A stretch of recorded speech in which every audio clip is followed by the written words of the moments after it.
Dawn of War is a strategy game that takes place in the 41st millennium. This is a galaxy where humans and a whole series of alien races are fighting basically a war that's been going on for thousands and thousands of years. And you know, what's really interesting to me about Dawn of War and the story we want to tell in there is like, how are you a hero in the midst of this type of giant, endless war?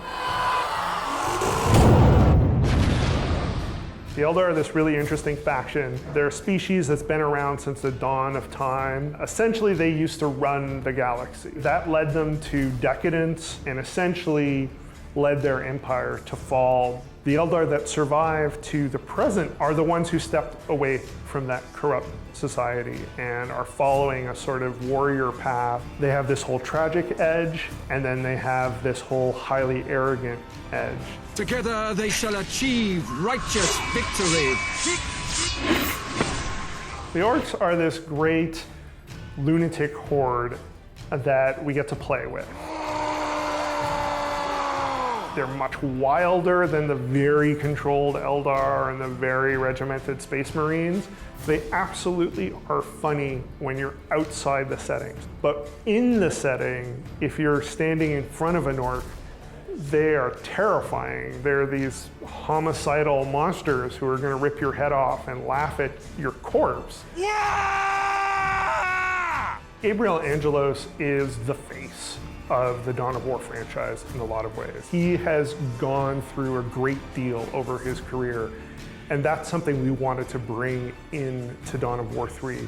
We like to say that there are no good guys in Dawn of War, and that's true. Certainly you empathize with Gabriel and with the other heroes, but he's definitely done things that make you hesitate. I mean, he condemned his home world to extermination because he found heresy there. And that's something that weighs on him, but it's also a decision he owns.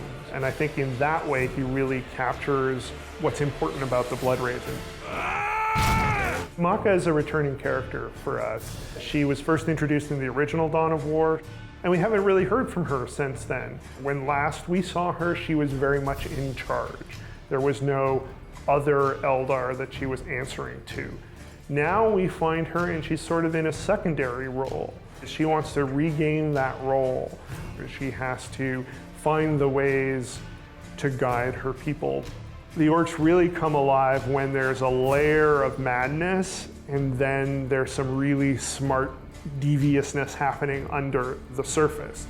In a story sense, we have a hero in Gorguts who's our Orc chieftain, who's more cunning than the average Orc, who has a plan.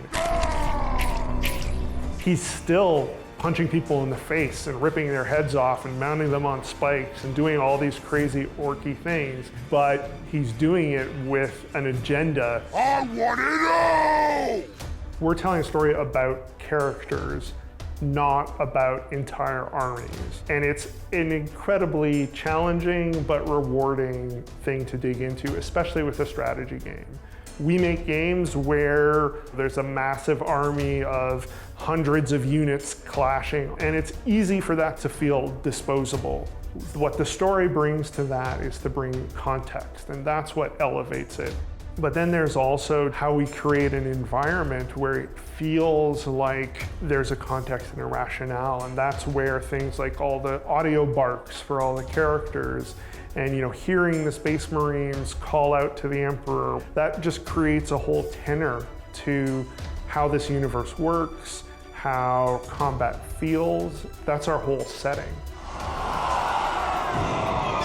The animatics have a very sort of tapestry-like quality. The atmosphere was a huge, huge thing for me. I love the idea of conveying that sense of mist and fog, and I like to imagine that in the 41st millennium, with the kind of weapons that we're talking about that are so fantastic and so powerful, you're going to be dealing with almost this constant haze and this constant sense of never really being able to see everything in focus at any one time, because there's just so many layers of dust and atmosphere that are blocking things off. The animatics capture that so marvelously. Those cinematics really allowed us to emphasize those things as important and create some key emotional images that then resonate through the rest of the game. There's tons of amazing things that happen in the cinematics. Killicans get destroyed, and meteors fall from the sky, and Thunderhawks disgorge Space Marines onto a bunch of Orcs. There's just so many layers of dust and atmosphere that are blocking things off. The animatics capture that so marvelously. We are so excited for fans to play through the campaign and experience these cinematics themselves.